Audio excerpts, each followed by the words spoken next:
আর একটা দোয়া শেখায় দেই। ইনশাআল্লাহ এই দোয়া করলে রিজিক তো বাড়বেই ইনশাআল্লাহ, আপনার যত ঋণ আছে ইনশাআল্লাহ আল্লাহ পাক শোধ করে দিবেন। বিশ্বাস করলেন না?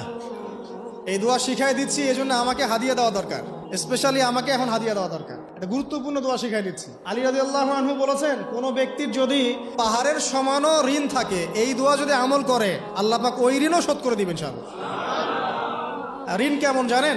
ওই যে এখন মানুষ ঋণ নিচ্ছে 1 কোটি টাকা ব্যাংক থেকে, 2 কোটি টাকা ব্যাংক থেকে, হ্যাঁ, কত বছর, 10 বছরের জন্য, 20 বছরের জন্য বাড়ি করছে, তাই না? তার ধারণা এমন যে সে মারা গেলে তার ঋণটা কেউ না কেউ শোধ করে দিবেই দিবে, তাই তো? আর আল্লাহর রসুল কি বলছেন দেখেন, একজন মারা গেছেন, নবী সাল্লাল্লাহু আলাইহি ওয়াসাল্লামের সময় একজন মারা গেছেন। তো নবী করিম সাল্লাল্লাহু আলাইহি ওয়াসাল্লাম বলছেন, এই ব্যক্তির কি কোনো ঋণ আছে?